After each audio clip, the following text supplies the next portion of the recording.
রোদ ঝলমলে দুপুর, নদীর তীরে এক ছোট বালক একা খেলছে।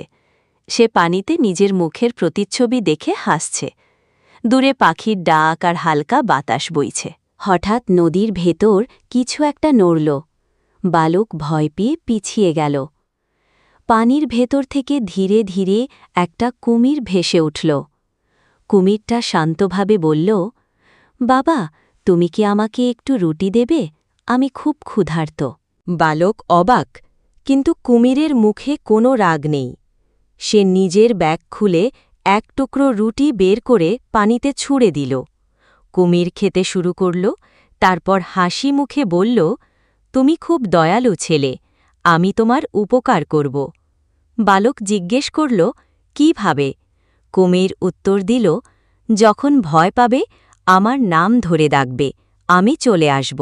কিছুদিন পর কিছু দুষ্টু ছেলে তাকে মারতে এলো। ভয়ে বালক দৌড়ে নদীর ধারে গিয়ে চিৎকার করে বলল, কুমির ভাই, কুমির ভাই, তুমি কোথায়? নদী ফুসফুস করে উঠল। বড় কুমিরটি ভেসে উঠল। দুষ্টু ছেলেরা চিৎকার করে পালিয়ে গেল। বালক হাসল। কুমির ধীরে ধীরে বলল, স্মরণ রেখো, দয়া করলে দয়া ফিরে আসে। তারপর আবার নদীর গভীরে হারিয়ে গেল। বালক নদীর দিকে তাকিয়ে মনে মনে বলল, আমি সবসময় দয়ালু থাকব।